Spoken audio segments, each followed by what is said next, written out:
নমস্কার বন্ধুরা, আজকে শুক্লা রান্নাঘরে অনেক অনেক সবাইকে স্বাগত। আর একটা নতুন রেসিপি নিয়ে চলে এসেছি। আজকের রেসিপি হলো হাঁসের ডিম দিয়ে ফুলকপি আলু দিয়ে ডিমের ঝোল। আর এই রেসিপিটা থাকলে গরম ভাতে একদম দুর্দান্ত লাগে।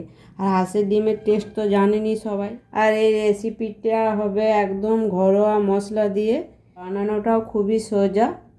আমি কিভাবে বানাচ্ছি প্রথম থেকে শেষ পর্যন্ত পুরো ভিডিওটা দেখতে থাকুন, আশা করি ভালো লাগবে। আমি নিয়ে নিয়েছি প্রথমে ডিম আর আলুটাকে কেটে নিয়েছি, যেভাবে মাংসতে আলুগুলো দেয় সেভাবে বড় বড় করে আমি কেটে নিচ্ছি। আর এখানে ফুলকপিগুলো কেটে নিয়েছি।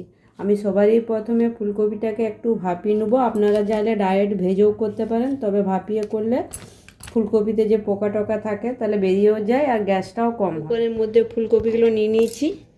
যেহেতু কুকারে করে ডিম আলুটা সিদ্ধ করব, তাই আমি কুকারে করে ভাপিয়ে নেবো। এটা ঢাকা দেবো না, জাস্ট ভাপিয়ে নেবো। দিলাম ফুলকপিগুলো আর জল দিয়ে দিলাম, একটু দিয়ে দিচ্ছি হলুদ,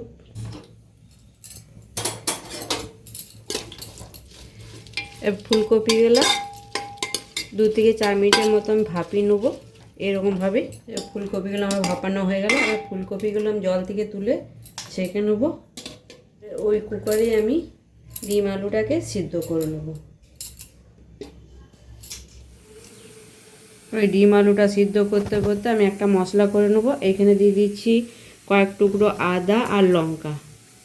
আপনারা ঝালের পরিমাণটা বাড়িয়ে কমিয়ে দিতে পারেন, তো লঙ্কাগুলো প্রচণ্ড ঝাল আছে। দিয়ে দিচ্ছি কয়েক কোয়া রসুন। এইগুলোকে আমি প্রথমে পিষে নেবো একটু জল দিয়ে। আদা রসুন লঙ্কাটা আমি পেস্ট করে নিলাম। এবারে দিয়ে দিচ্ছি পেঁয়াজটা যেহেতু একটু ঘোরালেই হয়ে যায়, তাই আমি আদা রসুনটা পেস্ট করার পর আমি পেঁয়াজ রসুনটাকে আমি সবারই প্রথমে কড়াই চাপিয়ে দিলাম। কড়াই গরম হয়ে গেছে, কড়াইয়ের মধ্যে তেল দিয়ে দিচ্ছি। তেলের মধ্যে দিয়ে দিচ্ছি অল্প একটু হলুদ, দিচ্ছি নুন আর দিয়ে দিচ্ছি একটু কাশ্মীরি লঙ্কা, তাহলে ডিমের কালারটা খুব সুন্দরভাবে আসবে। ডিমগুলো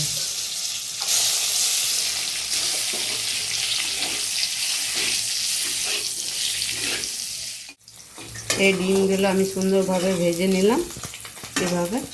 আর খুব বেশি যদি ভাজা হয়ে যায় চিমড়ে হয়ে যাবে, ভালো লাগবে না খেতে ওইরকমভাবে বেশি ভাজলে। এবার ডিমগুলোকে আমি তুলে নিচ্ছি।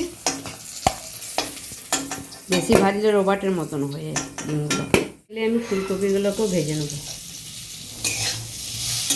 দিচ্ছি অল্প একটু নুন আর অল্প একটু হলুদ দিয়ে খুব ভালো করে আমি সুন্দরভাবে একটু লাল লাল করে ফুলকপিগুলোকে ভেজে দেবো কম আঁচ করে। ফুলকপিগুলো আমি বেশ কিছুক্ষণ সময় ধরে ধরে ভেজে নিলাম এভাবে। আর এগুলো একটু সময় ধরে ধরেই ভাজতে হবে কম আঁচ করে করে, তবে ভাজাও যাবে সিদ্ধটাও হয়ে যাবে। এবারে তুলে নিচ্ছি, ভেজে নেব। সিদ্ধ করে রাখা আলুটা দিয়ে দিলাম, দিয়ে দিচ্ছি নুন। আমার আলুগুলো ভাজা হয়ে গেছে, এবার আলুগুলোকে আমি তুলে নিচ্ছি।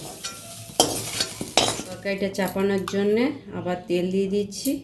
দিয়ে দিচ্ছি জিরে ফোড়ন, এক টুকরো তেজপাতা, দিয়ে দিচ্ছি পেঁয়াজ কুচনো। এই পেঁয়াজটা আমার সুন্দরভাবে ভাজা হয়ে গেল। আর একটু নুন দিয়ে ভেজে নেব।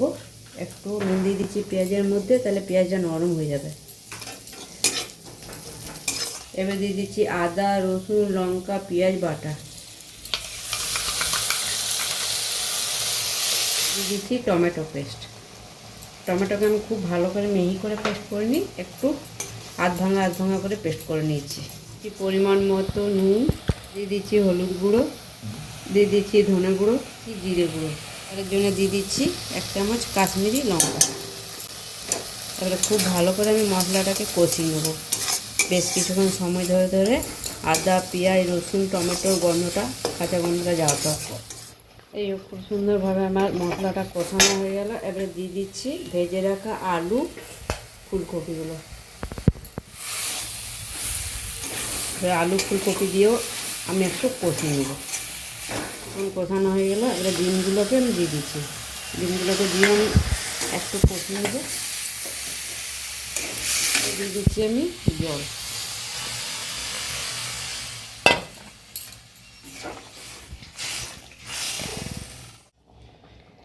এই 2-4 মিনিট আমি ফুটিয়ে নিলাম ডিমের ঝোলটা।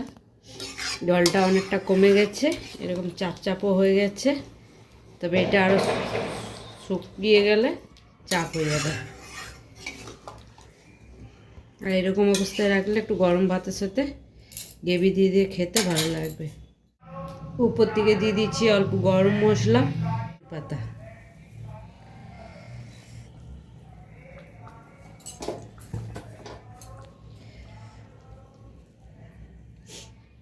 আজকের এই একদম ঘরোয়াভাবে ঘরোয়া মশলা দিয়ে আলু ফুলকপি হাঁসের ডিমের রেসিপিটা আপনাদের কেমন লাগলো অবশ্যই জানাবেন। যদি ভালো লাগে লাইক শেয়ার সাবস্ক্রাইব করবেন, পাশে থেকে সাপোর্ট করবেন।